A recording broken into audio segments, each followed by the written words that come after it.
If you're an entrepreneur and you're thinking about getting acquired, or you'd like to grow by acquiring other firms, anything along the lines of mergers and acquisitions, this video is for you. I'm Doc John, the Entrepreneur Professor, and I'm really excited to have the opportunity today to interview Chad Zoretic of Armanino. This is a top 20 tax advisory firm that's often involved as companies either buy or sell to other companies for the sake of growth. You may have a really good idea that grabs hold. A lot of M&A activity is triggered by unsolicited bids. You can't over communicate. I call it reasonable transparency. You can't show all your cards per se, but you do have to develop a degree of trust.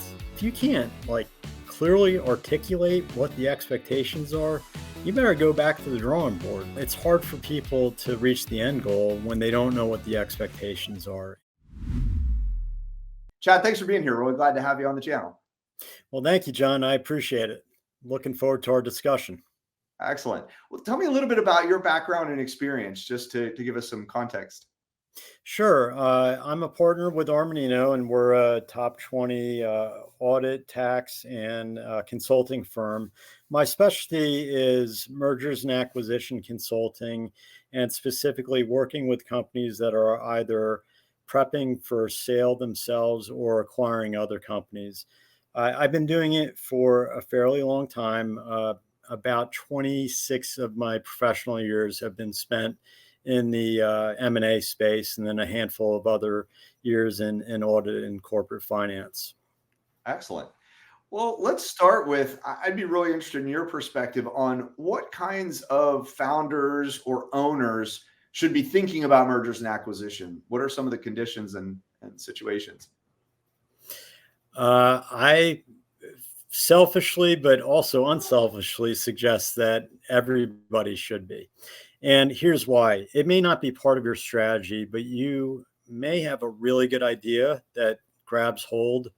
And a lot of times, a lot of M&A activity is triggered by unsolicited bids, a surprise bid on your business. If you're successful and word gets out, people are going to be interested. And so it's just best to be prepared. That's interesting. You talked about, some are just kind of, it comes up. Someone says, I'm interested in buying you. What would be, let's maybe just start there. I'm kind of going to be interested in strategy as well, but what would be some of the things if someone were approached with that kind of an offer? What might they need to be thinking about to be ready to even enter that discussion? So a lot of it is very similar to really basic stuff like applying for a loan. Everyone's going to want to see what your financial performance has been. So they're going to be asking for stuff like financial statements, maybe even bank statements and tax returns, and something along those lines, because while you might be a really nice guy or girl, they're not going to just take your word for it, and you have to start proving out some items. Also, a decent set of projections, forward-looking financial modeling is also helpful. And so it's tough when you've got a great idea that has taken root and you are starting to sell and you're now post-revenue with high growth. There's a lot of housekeeping that goes along with that. But ultimately, if you're going to get kind of to that next step function stage, you're going to have to provide some very basic evidence of your success. And it kind of a lot of it leads back to numbers. Yeah. Well, and it sounds like a lot of it would be being prepared, the chance favoring the prepared mind. If that new opportunity arrives, having that house in order, so to speak. You mentioned the financials, and I'm maybe jumping ahead in some of the topics a little bit, but if someone was going to enter into an agreement, so an LOI gets signed or some kind of term sheet, and then you have all this space in between before there's a closing, maybe describe what that due diligence process looks like, and what are some of the key things that are going to be sort of the subject of that investigation. So there's two different facets of the stage. The pre-LOI, that's also going to be you're going to need to require some evidence as well to just get to the LOI stage. So there is and then really post LOI, it shifts into what's called like more of the confirmatory due diligence stage, where you are fact checking and substantiating numbers beyond just what is coming straight from the seller. So pre LOI, the stuff that you have to furnish are your own financial statements, or your own tax returns, stuff like that. Post LOI, though, is usually goes beyond that, and it is where your financial statements are being tested or analyzed on some level by a third party and quote unquote proven out, for lack of a better word. So there's a couple different facets where you've got pre-LOI, which can take a long time, and more people are doing a lot more of their homework pre-LOI. They want to be pretty certain before signing up for something. And then it also, in a lot of cases, can shorten the post LOI period if more homework is done up front.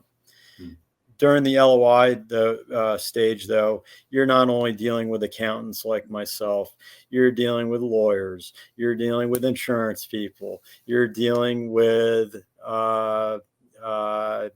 operating people, operating partners. There's a whole cast of care. You're dealing with investment bankers. You're dealing with commercial bankers. There's a whole Broadway ensemble that's going on. And so it's tough to manage all those stakeholders. Yeah, interesting. So what would be different about that preparation? Like what would, if someone was, if someone was wanting to be acquired, what would be the difference if they're on the flip side, they'd rather be looking to acquire other companies? What would they be looking for in terms of like, what would be a good fit and what would a strategy look like for that? So M&A comes with high risk and high reward, quite frankly. But from a buying perspective, you can utilize M&A on a couple of fronts. One is different geographic foothold, right? Getting into a different geographic footprint. Another could be maybe making an acquisition to apply a technology concept that you came up with, because it would really, really bolster that dinosaur business that you are eyeing up. And it gives you a chance to show the world that how game changing your technology can be. It is, if executed the right way, a quicker way to get to growth, but it comes with a price, meaning a purchase price, and it also comes with risk. So I think at the end of the day, too, what I tell most of my clients, whether they're buying or selling, is look, the financial statements that we're looking at and the types of analyses that we're doing, use it to your advantage. Use it to not buy or sell companies. Use it to run your business. Use it to run your business. It's very diagnostic, and it will help you. It will help you get to the end game, whatever that end game is. So don't just go through the motions and say that it's a necessary evil. Really use it to your advantage to make for a better business. Yeah. So what would be some examples of those like system structures, talent, those things that could help a company be ready for an acquisition or M&A scenario, or on the flip side, if they're not present or not done properly, might cause harm? So from my perspective, I'm really big on self-awareness. I really know, I think I do, at least. I've got a good grasp on the stuff that I'm really good at, and the stuff that either A, I don't have time for, B, I'm just not that good at, or C, it needs to be done quicker because time is of the essence. So I think being self-aware of your needs and your strengths, weaknesses, etc., and overall needs and time constraints, you should kind of build your team around, we're building your team around the idea, your business thesis, but fill in the blanks as appropriate. So I am I've been fairly successful in my career, but it's mostly because of the people that I have brought in to help me out and have been teammates of mine. And so once I realized that I can't do it all by myself, I became way more successful personally. So I think just taking a step back and saying, okay, you know what? I really never liked debits and credits anyway. Like, let's figure out someone who does, and they can take care of good housekeeping on the financials. You know what? I never really liked paying bills, period.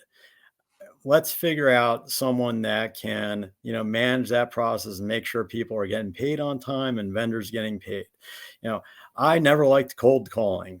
Whatever, we can, figure out ways to, or people or technologies to take care of certain elements where flat out I just don't want to do it or I don't have the time. And so I think really going through an honest assessment of your needs and what your strengths and what you've got covered, no problem, versus, what, I need a little help here, is needs to be happening very early on. And guess what?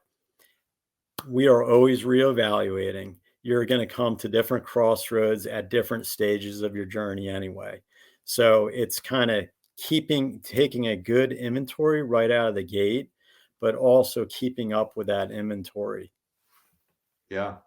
What, just continue on about teams. What would you say are the three most important attributes of a team, an entrepreneurial team, to be really positioned well, to demonstrate as either an acquirable firm or just a healthy startup or firm? I'm really big on accountability. I think accountability is so critical to, uh, getting a deal done, fine, but having a really good team. You need to be accountable to yourself and to each other. You need to work arm in arm, hand in hand toward that common goal. And without accountability and without transparency, like awesome transparency amongst team members, it's going to really trip you up. It's really tough to manage your way out of a situation if you don't have all the facts. And so I really am a big proponent of communication. You can't over communicate. Sometimes you can talk too much. I definitely do that all the time, but over communication is almost impossible. It's almost impossible. So I think a good team really communicates well, is accountable to themselves and to each other, and is upfront when they hit challenges and raises their hand saying, hey, we ran into this. Does anyone have any good ideas to bring to the table about how to mitigate this challenge? Right? Don't stick your head in the ground and be an ostrich. Like, bring it up. And look, there's no, it's not rainbows and unicorns in any business. Mm-hmm. In any business. So you got to address challenges as they come to light. Yeah. Any critical skill sets or just backgrounds in terms of who's fielding the team?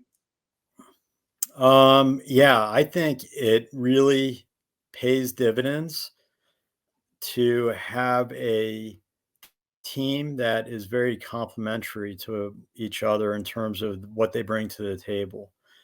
I know I'm not good at a lot of things, so I need a lot of teammates. But it's really good to have, I think, a nice balanced blend of talents where you have maybe a generalist that has seen a lot of different things and can offer an idea or two, but maybe a specialist that is unbelievably tenacious and can persevere through some really challenging task until it's complete and done. So a balance of someone generating ideas to someone having the perseverance and tenacity to see it through, to someone who's very well organized, to someone who is very quick, someone who provides structure, someone who is nimble and a little bit more flexible. I think, and a good leader recognizes the talents of everybody and kind of conducts the orchestra in a certain sense to keep everyone kind of in tune. So we all have our part, and I think it's really just critical for people to really appreciate each other's talents at the end of the day and know what the task is at hand. I think the other really key thing on in a team environment, and it goes along with accountability, but it's the proper communication of expectations. Mm. You need to be able to communicate. And if you can't like clearly articulate what the expectations are, you better go back to the drawing board, because it's hard for people to reach the end goal when they don't know what the expectations are, and to expect perfection when people don't have an idea of expectations. Well, that's just not going to happen. So, what are some types of kind of, and this may be merger type scenarios, but what kinds of situations have you seen companies come together? I'm thinking of like along the lines of like roll ups and syndications, and what are some scenarios you've seen where there's been real successful M&A activity? The way my mind works is kind of, I may be unique, but I went in for an eye exam a couple years ago, and I had noticed that my ophthalmologist had sold out to a roll up of eye clinics. So it was really, when he was asking me, is this better or worse or whatever, the flipping the lenses, I asked him, I'm like, so is it better or worse now that you sold out to a roll up? Is it better Yeah. or worse?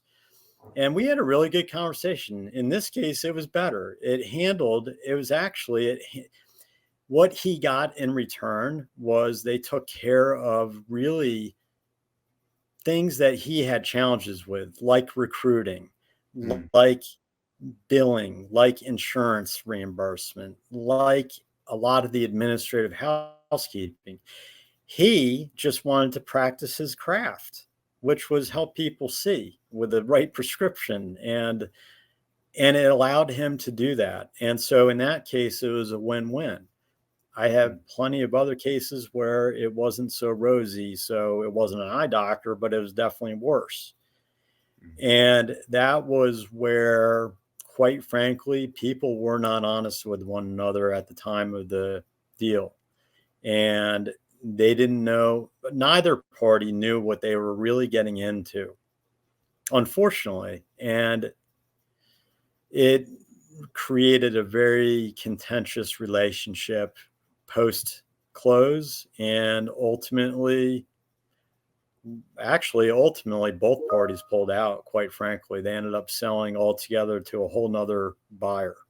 Mm. So it was kind of interesting. So I mean, it really, it depends, as like that's life. It depends, but I've seen some really home runs that were just amazing.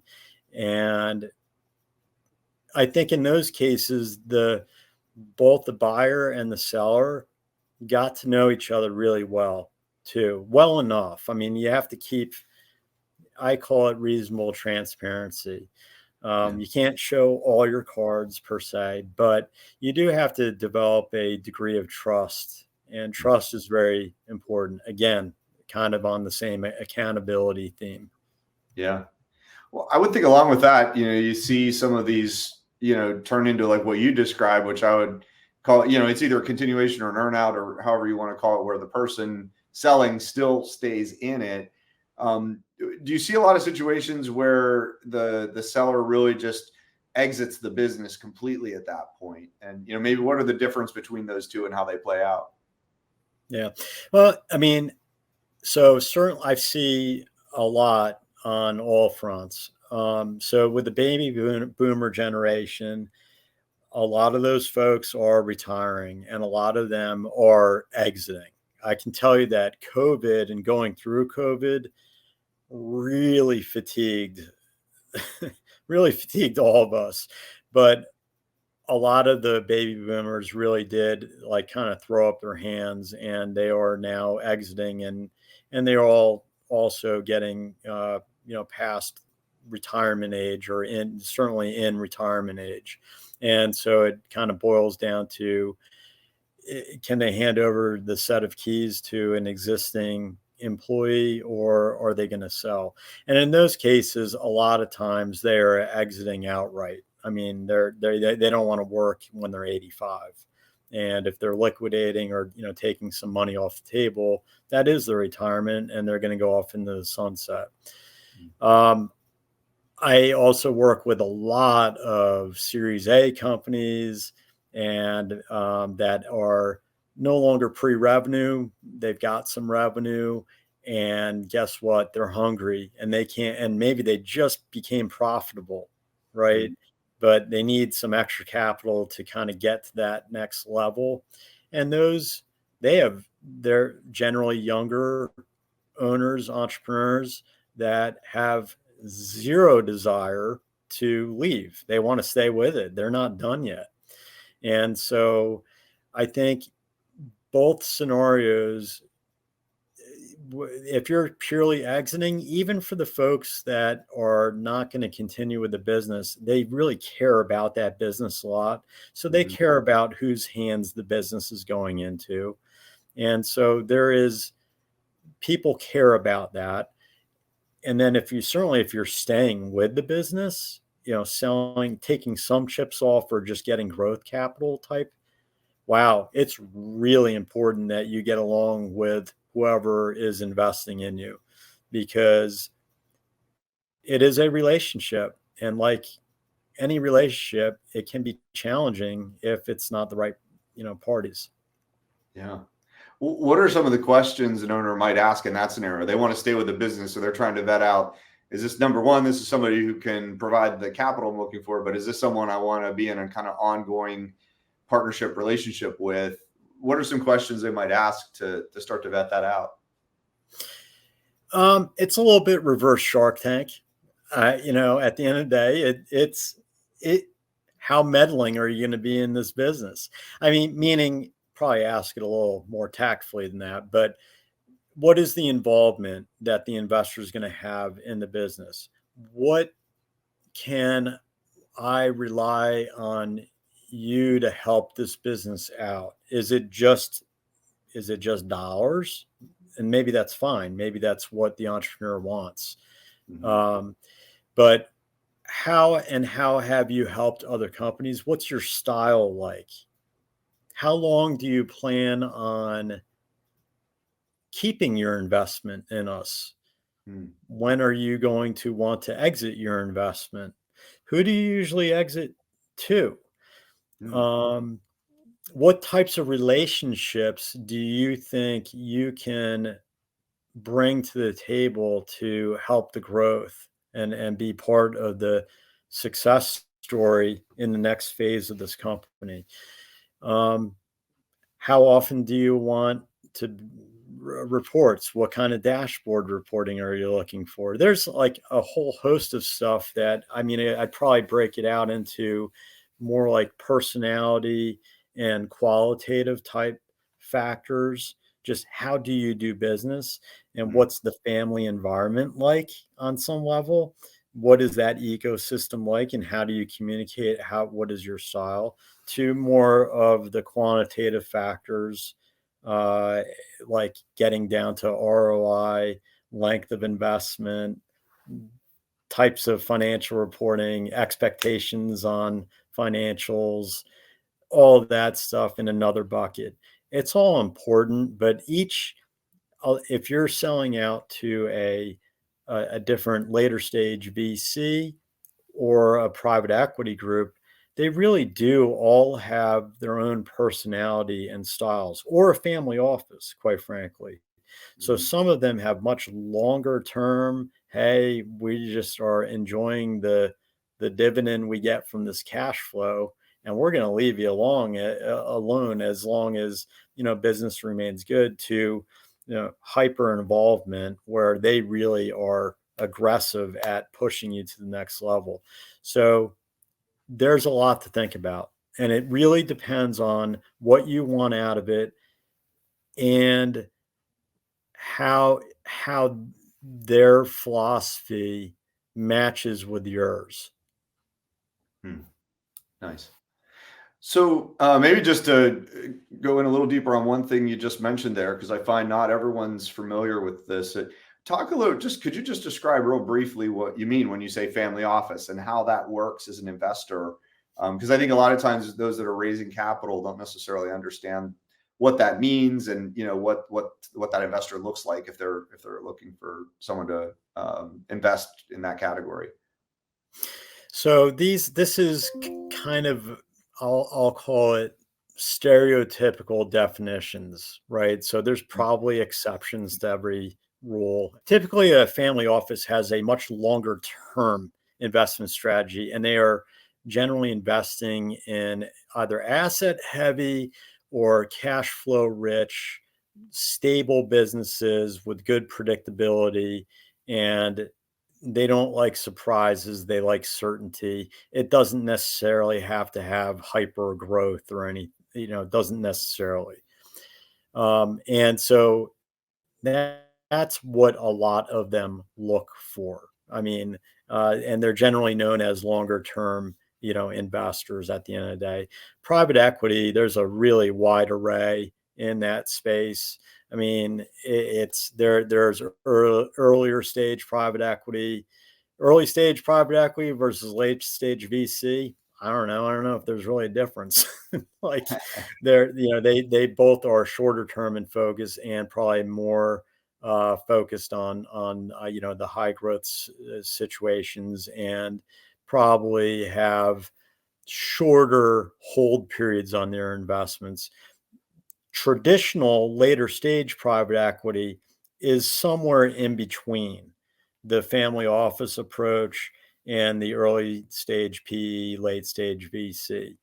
And it is, typically holding periods 3 to 7 years, that type of thing, probably closer to 3 to 5 in general. And it can be a combination, like, again, kind of in between the the family office approach and that earlier stage approach. But again, there's a lot of options out there. Private equity in general, whether it's in the form of family office, whether it's in the form of VC, it's everywhere. And so there are all different personalities, and also there's different investor groups that are way more, like, that are extremely knowledgeable about particular industries too. So that plays into it too. Like, how well do they know your industry that you're in? Hmm. Yeah, interesting. So, who should, and maybe just shifting a little bit to the buy side, who should consider acquiring other companies for growth? What does that process look like if someone were going to try to purchase other companies and use them for growth? Me being a numbers guy, the ROI's got to be there. So the first question that you got to kind of ask yourself, or maybe not the first one of them though, is, do you make or do you buy? Right. Hmm. So do you do a de novo and do a startup in a different, same technology in a different geography, or do you buy and you're buying people that can do their craft, B, they already have a customer base, but that comes with a cost too. Hmm. So typically M&A is going to provide, you're going to get to a sales target quicker, but it'll be more expensive. So it's a balance. So I think it depends on what your concept is. If your concept is to roll up, I guess, a bunch of eye doctor practices, right? and it's a highly fragmented business, and your end game is to just quickly add up as much earnings as you can under one portfolio to sell that portfolio in 3 years, it's a little bit different because you really are on the prowl and it's a high acquisition content. You may not even really integrate all that well. It's just all about getting up the total EBITDA or cash flow to X dollars so that it'll go into a different purchase valuation universe, and you get your return that way, kind of like flipping a house on some levels. Whereas if it's a new technology, your concept, and you're looking to, it's developed for a particular, I'll call it dinosaur industry, and you want to apply it, well, maybe a great way to showcase it would be to buy a really small business in that dinosaur industry to show you show people what it can do. And it's really kind of call it an R&D investment on some level. So it really, this is a topic that we can spend hours on. And I don't want to give the typical consultant's response of it depends. So I'm not going to say it more than I already did. Right. So maybe as we wrap up, what advice would you have for any kind of a founder or owner, just in terms of preparing their business for any kind of M&A activity? Number one is you typically, if you get the sense that you're doing a shortcut, you probably are doing a shortcut. And in my experience, you end up paying for it. And so in a lot of cases, it's better to maybe do it the quote unquote long way out of the gate, but it'll save time down the road. So choose your, saying penny wise, pound foolish, whatever. But a lot of times it really is frustrating that it's going to take some time up front to add a bit of structure and integrity, but it will pay off down the road. That's one. Second thing would be identify your team, and that's both internally and externally. So internally, identify your team on who is going to give you the best shot at raising that confidence index to get to that next level. So you have to have a really good internal team, and that is it's just crucial. And then externally, yes, it is kind of like the beginning of a joke at times, but it really is good to have a great banker, a great lawyer, a great accountant. Setting up things from a tax perspective now may seem like it's no big deal, like when you're doing it. But it really, the way that you set things up now may change the way things are 5 years from now when you're exiting. So there's a lot of stuff to have like longer term hat on, but balancing it with the short term needs of going, of being aggressive in market. So I just know that for me personally, I can't do everything myself. And so I've really relied on just that concept of building a really good team around me internally, but also having awesome external partners to have my back. Yeah. Chad, this has been great. Thanks so much for sharing your expertise and just your experience. So many times the M&A process is oversimplified in a lot of the content that's out there in the world. And I think this has been really helpful to dig into some of the details. So I really appreciate it. I appreciate it. Happy to chat at any time. Awesome. Well, if anyone wanted to get a hold of you, if someone wanted to reach out or connect with you, what are some of the best ways to connect? Once you master the spelling of my firm's name, I can be reached at my email is first name dot last name at armanino.com. So it's chad.zoretic at armanino.com. Our website is armanino.com. And also I'm out on LinkedIn, so feel free to shoot me an invite, and I'm happy to connect and address any additional questions people might have.